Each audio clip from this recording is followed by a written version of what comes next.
కలుగునుగాక. క్రీస్తునందు ప్రియ దేవుని బిడలారా, ప్రభు అయిన యేసు క్రీస్తు పరిశుద్ధ నామంలో మీ అందరికీ ఈ ఉదయకాల శుభములు తెలియచేయచ్చు ఉన్నాను.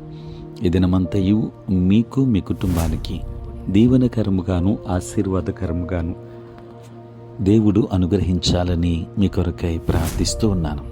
నేటి దినము కొరకు ఏర్పాటు చేయబడిన దేవుని వాక్యము కీర్తనల గ్రంథం 41వ సంకీర్తన 12వ వచనం. నా యథార్థతను బట్టి నీవు నన్ను ఉద్ధరించుచున్నావు, నీ సన్నిధిని నిత్యము నన్ను నిలవబెట్టుదువు. ప్రియులారా, నేటి దినము కొరకు ఏర్పాటు చేయబడిన ధ్యానాంశము యథార్థత. ప్రియులారా, క్రైస్తవ జీవితంలో యథార్థత అనేది అత్యంత ప్రాముఖ్యమైన భాగం. యథార్థత కలిగి ఉండటం అంటే సౌశల్యం కలిగి ఉండటం. నకలుకు వ్యతిరేకమైనది యథార్థత. నకలను అభ్యసించేవాడు వేషధారి, నటుడు.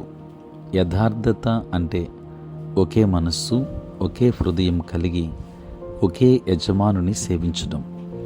అది ఎన్నడూ విడిపోనిది, ఎప్పుడు మార్పుకు లోను కానిది. చదువుబడిన వాక్య భాగం 12వ వచనాన్ని గమనిస్తే, నా యథార్థతను బట్టి నీవు నన్ను ఉద్ధరించుచున్నావు, నీ సన్నిధిని నిత్యము నన్ను నిలవబెట్టుదువు అని భక్తుడైన దావీదు రాశాడు. ప్రియులారా, మన ప్రవర్తనను బట్టి ప్రజలు మనలను అంచనా వేస్తారు, కానీ మన స్వభావం ఏమిటో దేవునికి తెలుసు. స్వభావం కంటే ప్రవర్తనకు మనం అధిక ప్రాముఖ్యతనిస్తే మన ప్రవర్తన క్రమముగా చెడుదారి పడుతుంది.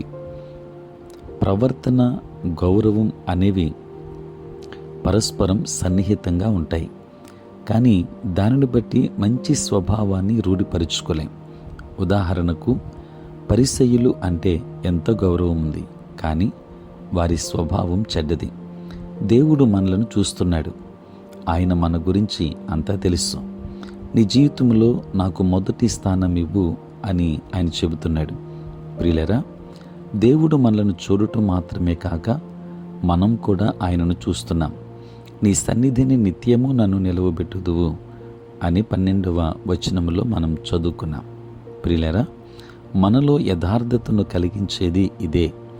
దేవుని సముఖంలో మనం నడుచుకోవడం, జీవించడం, ఆలోచించడం, మాట్లాడడం. దేవునికి భయపడినప్పుడు మనమిక దేనికి భయపడిన అవసరం లేదు. మనలో నకలును, వేషధారణను విసర్జించి యథార్థతను, నిజాయితీ కలిగి నడుచుకున్నప్పుడు మనం దేనినైనా ఎదుర్కోగలం. దేవుని బిడ్డలారా, తన యథార్థతను బట్టి దావీదు తన శత్రువులందరినీ ఎదుర్కోగలిగాడు.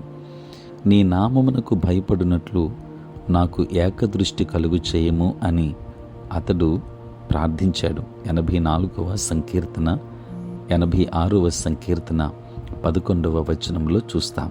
ప్రియులారా, యథార్థత ఐక్యపరుస్తుంది. మన జీవితాలు సమిష్టిగా ఉండటానికి అది దోహదపడుతుంది. దేవుని సముఖములో నేడు యథార్థత కలిగి నడుచుకుందాం. నీ స్వభావాన్ని మరుగున పడివేసే విధంగా నీ గౌరవం, ప్రవర్తన దారి తప్పకుండా జాగ్రత్త పడు. ఎందుకంటే దేవుని సన్నిధి నుండి నీవు దాగి ఉండలేవు. నీ స్వభావం ఎలాంటిది? ఒకే యజమానునికి సేవ చేయనట్లుగా ఏక హృదయం, ఏక మనస్సు కలిగి ఉన్నామా? యథార్థతను కలిగి ఉందాం, యథార్థంగా నడుచుకుందాం, దైవాశీర్వాదములు పొందుకుందాం. దేవుడు మిమ్మల్ని, మీ కుటుంబాన్ని బహుగా దీవించునుగాక. ఆమేన్. ప్రార్థన. పరిశుద్ధుడైన తండ్రి, ప్రేమ కలిగిన మా ప్రభువా, మీ పరిశుద్ధ నామమునకు స్తోత్రాలు చెల్లిస్తున్నాం.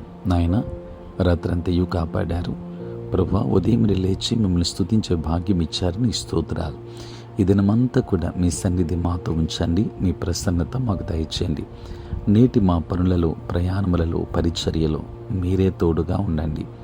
కృపామయుడ, నీకు స్తోత్రాలు చెల్లిస్తూ ఉన్నాను ప్రభువా. ఈ దినమంతా కూడా నీ కృపాక్షేమములతో ప్రతి ఒక్కరిని కూడా నింపండి తండ్రి. ఉద్యోగస్తులు, వ్యాపారస్తులు, కష్టపడి పని చేసుకుంటున్న బిడ్డలందరినీ కూడా మీరు దీవించండి నాయన. మీరే తోడుగా ఉండండి ప్రభువా. తండ్రి, రక్షణ లేక నశించిపోతున్న వారు ఉన్నారు, వారికి రక్షణ భాగ్యాన్ని ఇవ్వండి తండ్రి నాయన దూరదేశాలలో దూర ప్రాంతాలలో ఉంటున్న బిడ్డలను జ్ఞాపకం చేసుకోండి. వారికి కావలసిన క్షేమమునివ్వండి. తండ్రి నీ స్తోత్రాలు చెల్లిస్తున్నాం. పుట్టినరోజు పెళ్లి రోజు జరుపుకొనుచున్న బిడ్డలను దీవించండి. నూతన ఆశీర్వాదములు వారికి దయచేయండి. నీ సేవ పరిచర్య చేయుచున్న ప్రతి సేవకుని దీవించండి. తండ్రి ప్రతి ఒక్క బిడ్డ మీద నీ కృపాహస్తమునుంచండి. నీ సేవకులు చేసే పరిచర్య అంతటిలో తోడై ఉండండి. సార్వత్రిక క్రైస్తవ సంఘాన్ని మీరు దీవించి ఆశీర్వదించుమని తోడై ఉండమని యేసు నామములో ప్రార్థించి వేడుకొనుచున్నాము తండ్రి. ఆమేన్. తండ్రి, కుమార, పరిశుద్ధాత్మ త్రియేక దేవుని దీవెన సదా మీకును మీ కుటుంబానికి తోడై ఉండును గాక. ఆమేన్.